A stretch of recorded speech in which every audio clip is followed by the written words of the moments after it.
السلام عليكم ورحمة الله تعالى وبركاته. مرحبا بكم متتبعي قناة وصفات مريم أم هبة.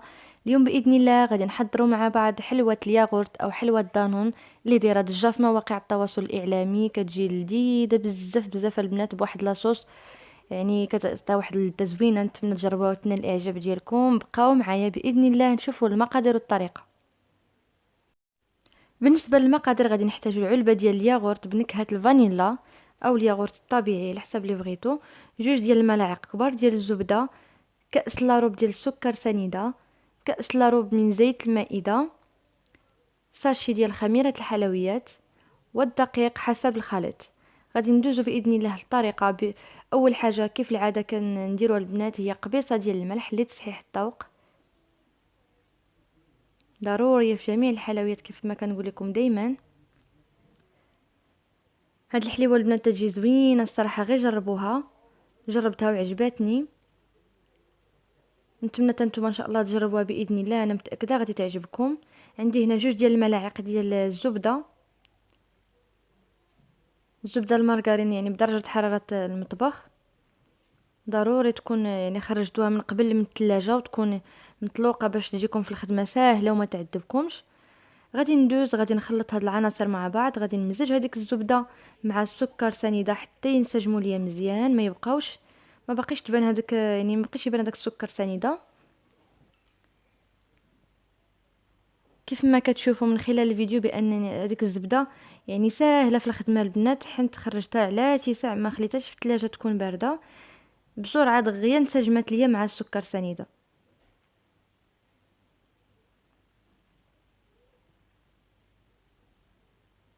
غادي نضيف من بعد كأس من زيت المائدة بالعبار دائما ديال كاس العنبة،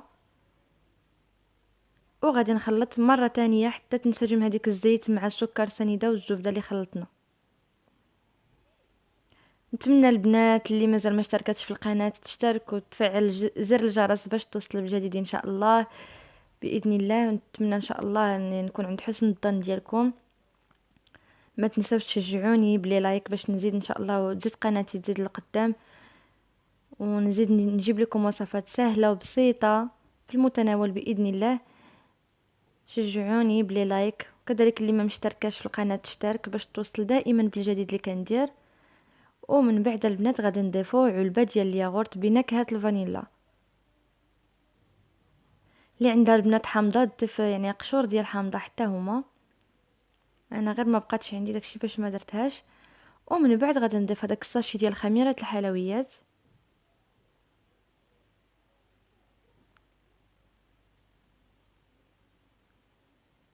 دائما كنخلطوا مزيان العناصر، كنخدموا غير باليد ديالنا ولا يعني بالفوي ولا اللي بغيتو، المهم غير اليد ديالنا راه كافيه. وكنبداو باضافه الدقيق شويه بشويه. عندي 500 غرام ديال الدقيق، غادي نبدا ندخل فيها شويه بشويه. كيف ما عرفتوا الدقيق تيكون على حسب النوعيه ديالو.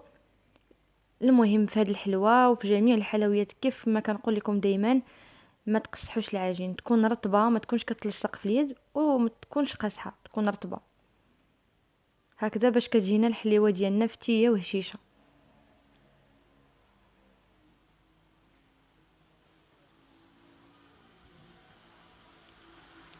كتجي ساهله البنات هاد الحليوه ودغيا كتوجد، ما كتاخدش الوقت بزاف، سريعه دغيا كتوجد يعني في التحضير ديالها وكذلك في الطياب، والاهم انها كتجي لذيذه. من بعد البنات ما جمعت العجين ديالي كيف ما كتشوفوا رطب، رطب بزاف البنات وما كتلصقش في اليد. غادي ندوز باش نشكلوها. التشكيل تيبقى على حسب الرغبه نتوما اللي بغيتو، على حسب اللي بغيتو غريبه بغيتو. انا كيف ما على هاد الشكل هذا اللي كندير طولي، المهم كتبقى لكم نتوما الاختيار اللي بغيتو. غير الاهم ما تكبروش الحبات حيت يعني فيهم خميره الحلويات، راه كتعاود تزيد تنفخ. من الاحسن اننا نديروهم يكونوا صغار شويه. صافي غادي ندير بهذا الشكل وغادي ندير شكل اخر، يعني انا هاد العجينه غادي نقسمو على جوج، غادي ندير جوج ديال الشكيلات. بغيتو ديروا غير شكل واحد فقط يعني لكم، يعني الاختيار نتوما واللي بغيتو.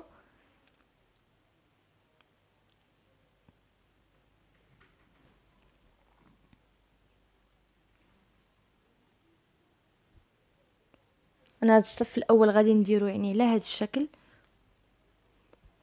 والصف الثاني غادي نديرو غريبه وغادي يعني ندير ثقب في الوسط ديالها، باش من بعد من طيب يعني غادي نعمر هذاك الثقب بالشوكولاته.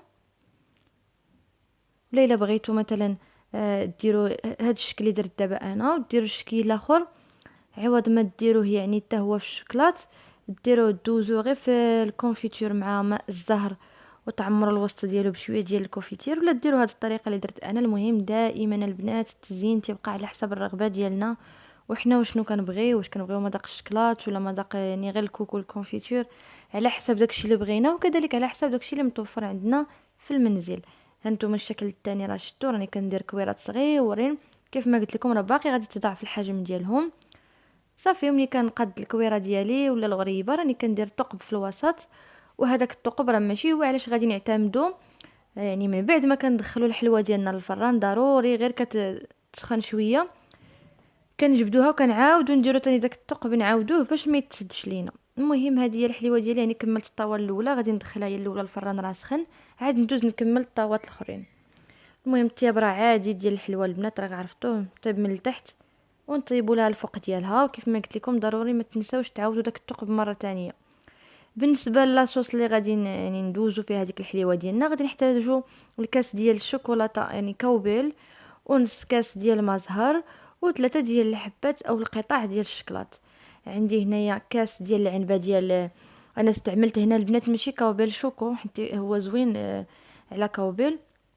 صافي ضفت عليه واحد نص كاس ديال ما زهر، نص كاس نيت زايد شويه ماشي نص كاس كتير يعني غادي الكاس لاروب ولكن ماشي واصل كاع كاس لاروب. المهم نتوما وديروا نص كاس، ولا بان لكم راه باقي قاصح غادي تزيدوا واحد الملعقه ولا جوج صافي من ماء الزهر، وغادي نردو فوق البوطه نخلطو مزيان حتى ينسجموا ليا ونعاود نحيدو. من بعد ما رديتهم فوق البوطه وضفت عليه داك القطع ديال الشكلاط داب داكشي وانسجم مزيان، هذا هو الشكل ديالو. هنا الحليوه ديالي هي من بعد ما طابت كتحمر على هذا الشكل، وهنايا عندي الكوك للتفنيد. غادي نبدا نلوح الحليوات في لاصوص ديالنا ديال الشوكولاته، كيف ما كتشوفوا راه كتجي محمره وزوينه.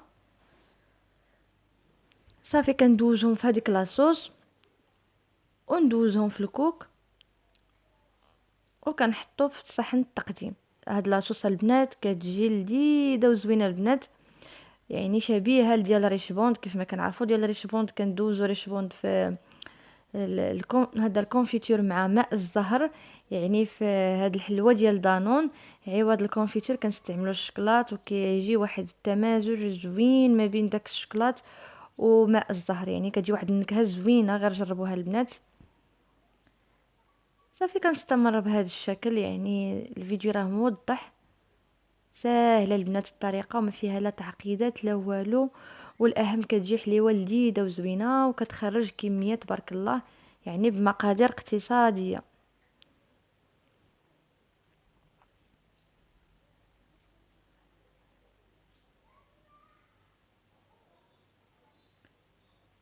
صافي كنستمر اللي دوزتها في لاصوص كندوزها عاوتاني في الكوك وكنحطوه في صحن التقديم. هكذا غادي نستمر البنات حتى غادي نكمل باذن الله هاد الكميه اللي عندي، باش ندوزو ان شاء الله نعمرو هذاك الشكل الثاني في هذاك يعني هذيك التقيبه ولا ديك الحفره اللي وضعنا في الوسط، غادي نعمروها بالشوكولاته. انا غادي يعني المهم نتوما اللي بغيتو انا غادي نعمرها غير بشوكولاته الدهن. نتوما بغيتو تذوبوا شي يعني 5 ديال القطع ديال الشكلاط ذوبوهم في حمام مريم، وغادي تعمروا هذوك يعني دوك الحفر الحفيرات الصغيورين، ولا الا عندكم الكراميل ديروه في وسطهم، يعني نتوما اللي بغيتو على حسب كيف ما كنقول لكم دائما. واخا انا يعني قويت عليكم هاد نتوما اللي بغيتو، غير كنأكد عليكم بلي يعني كنستعملوا حنايا داكشي اللي عندنا في الدار، يعني ما نصدعوش راسنا ولا نكلفوا راسنا. المهم هو الحليوه راه كتجي هشيشه وزوينه ولذيذه.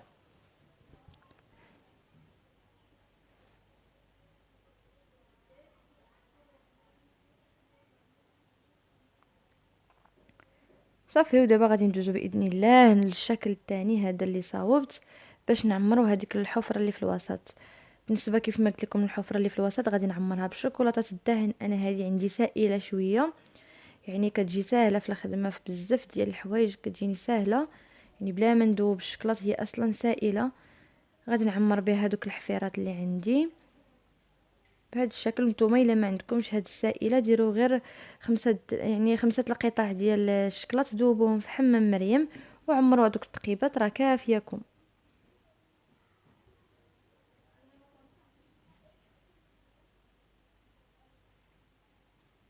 هاد العلبه البنات راه كدير 10 ديال الدراهم، يعني ثمن مناسب، وكنستعملها في بزاف ديال الحوايج. كتستعمل في البريوش كيف ما شفتوا في يعني في هذيك الحلوه اللي قديت معكم يعني الفيديو اللي قبل من هذا. بزاف ديال الحوايج كتستعملوا فيهم هاد الشوكولاته، ومذاق ديالها لذيذ صراحه واقتصاديه.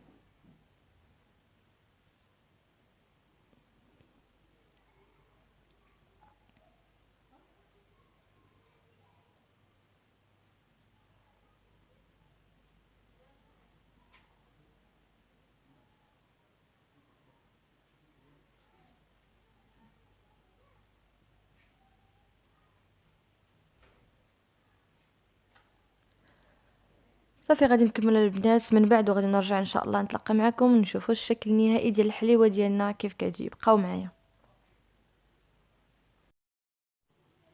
وهذا هو الشكل النهائي ديال الحليوه ديالنا البنات، زوينه بزاف البنات، غير جربوها فعلا راه يعني كتستحق التجربه. المقادير بسيطه والمذاق رائع باذن الله، وسهله في التحضير وسريعه، وكذلك كتخرج كميه وفيره، وغادي تعجبكم بزاف وتعجب وليداتكم. كيف العاده ما تنساوش تشجعوني بلا لايك ديالكم، وكذلك تشتركوا في القناه، وكنقول لكم بسلامه والى فيديو